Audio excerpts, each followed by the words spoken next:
I'm Anthony Wood. I'm the founder and CEO of Roku. Roku is a company based in Saratoga, California. We sold about 2.5 million Roku players. We're the leading streaming player vendor in the country. Today I was talking about the future of TV, not the far future. Not like the Matrix, but what's going to happen in over-the-top over the next couple of years. And there were a few different themes I think that we hit on. One is that over-the-top is really about distribution, right? So it used to be television was distributed over networks, ABC, CBS, NBC. Then there was cable and VCRs and satellite, and now television is moving to the next phase, which is distribution over the internet. And it's creating a lot of opportunities and risks for some of the incumbents, and a lot of opportunities to create new brands, new brands like Netflix and new brands like Roku. And so, that's what over-the-top is a new form of distribution. But like all television, the most important thing is the content, the television shows.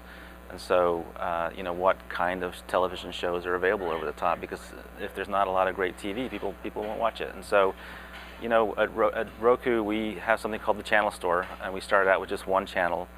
It was Netflix, and then we've been adding, one new channel a day on average at this point, and we're up to almost 500 channels. And so as we've added more content, the usage on our platform has grown as well. So we used to be about 6 hours a week on average people used Roku. That's been growing consistently. It's up to 12 hours a week, and it's going to keep growing until we get to 35 hours a week, which is sort of the average amount of TV that people watch in the United States. So content's what drives this, and there's different kinds of content coming to over the top.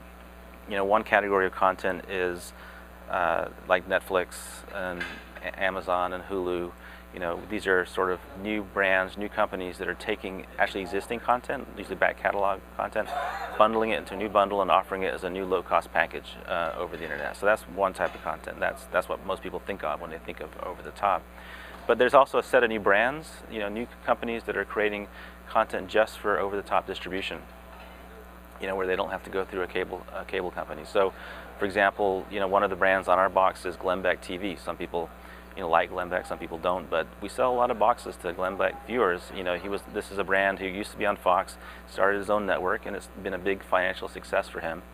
Another example would be YouTube. That's a new brand, obviously, or Revision 3, which produces a lot of cool internet-only content. So that's another kind of group of content. But then there's this third group of content, which is just starting to come, onto devices like Roku, which is, you think of it as the incumbents, the ESPNs, the Disneys, the HBO Go's of the world. And when will HBO Go and Disney be on Roku, for example? And the answer is, well, you can get HBO Go now actually on Roku. It just launched. You have to have it. It's what's called authenticated in the business, or some people call it TV everywhere. You have to have a cable subscription, but it's very popular on Roku. You get it on Roku. You can access. It's a great user interface. You can access the entire HBO catalog. You can put a Roku anywhere in your house. You don't have to have a cable box there. So, and then things like ESPN, I think, are coming. Probably part is other packages, authenticated packages from, for example, I think Comcast Xfinity just signed a 10-year deal with Disney for ESPN, including the rights to stream to tablets and other devices in the home. So those things are all coming on a sort of authenticated basis. But I think another big question people have is, well, when will I be able to get that package of content but not have a subscription to my local cable service, something the industry sometimes calls a virtual MSO? And that's a good question. No one has said they're launching that kind of service, but my guess is, I think maybe sometime this year that could happen. So we talked a lot about content, the kinds of content, the sort of over-the-top content plus the incumbent content, and then we talked about platforms, like how do people stream TV today to their TV, and game consoles actually is the way most people get their over-the-top content on their TV today, and that's just because there was so many game consoles out there. But there's other platforms like smart TVs and streaming players like Roku, and actually the growth, if you look at the growth on a percentage basis of streaming hours, most of the growth is in smart TVs and streaming players. Those are the ones that are growing, and gaming consoles are slowly declining as a percentage because the gaming consoles target a specific segment of the market, and that segment is sort of fixed. But as more and more of the general population does streaming, they're looking for simpler devices like Roku, or they just buy a smart TV. And so that's sort of the evolution of the platforms. And I guess the other point I made was that there's a lot of different streaming platforms out there today, but there's rapid consolidation happening as it gets more and more complicated to maintain all the R&D that goes into software streaming, the streaming platform software. And I think, we'll be down to a small number, 2 or 3 or 4 platforms 4 years from now. And then you had a great graphic that described the future, where we're at now, and it was a line that went to a ginormous squiggle mess, and then the line flattens out towards the future. Could you comment on that? Yeah, so I think a lot of industries have had the internet come in and revolutionize them. So music, books, e-commerce, are some examples. And video took a little bit longer because the bandwidth requirements are higher. But we're now at that point where video distribution over the internet is a real possibility, and it's happening mainstream. Tens of millions of Netflix customers, for example.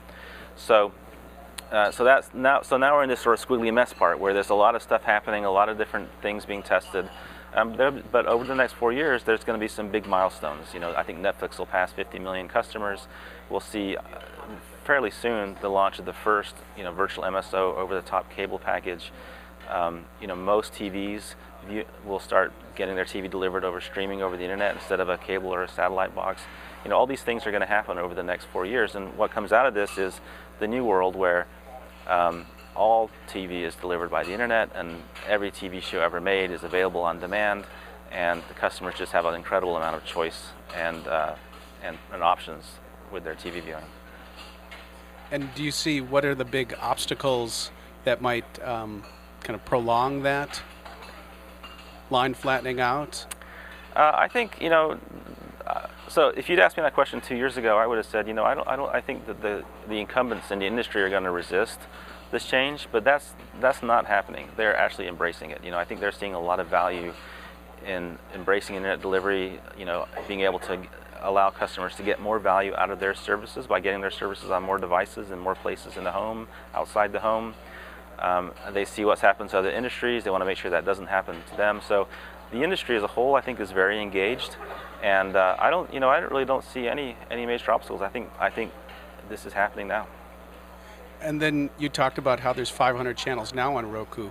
As that line flattens out 4 years in the future, how many channels do you predict on the Roku box? Well, so how many channels are there going to be on Roku going forward? I think at some point, counting the numbers doesn't make sense anymore. It's like the internet. Like, how many websites are there? Or apps on an iPhone? Okay, there's a lot of them. And they segment to different niches, and I'm sure that's going to happen to our business. So at some point, the challenge is going to be evolving the user interface to where there's almost an infinite amount of content, from very niche to very mainstream. How do we find, the niche content that this would be mainstream for you because you're interested, in sushi, for example, so the sushi shows show up for you, but also the mainstream content. So sort of personalizing the user interface, making it more relevant, helping it help you find all that content that's going to be out there. So that's the challenge, and that's one of the things we're working on. And then I had just mentioned box because I have a Roku box myself, but you recently came out with a stick. So further development down the line, where do you see the platform going? So we sell our platform today inside the Roku streaming box, and that's a huge market for us and growing. Sales in that market for us tripled last year alone. But we also see smart TVs as an interesting market that's growing, and we want to be a platform in those devices, and we're working on that in multiple ways. But the first way we're doing it is this new product we call the Roku Streaming Stick, and it's a little stick about the size of a USB flash drive. It's got a complete Roku on that stick. You plug it in the back of the TV, and it integrates streaming into your TV, and now you have a TV powered by Roku. And in 2 or 3 years, when the Roku technology has been upgraded, and you want to be able to get the latest and greatest things for your TV, you can pop out that stick and plug in a new streaming stick. So it's completely upgradable by the end user. Fabulous. Well, thank you for your time, Anthony, and congratulations on the success and continued success. Thanks.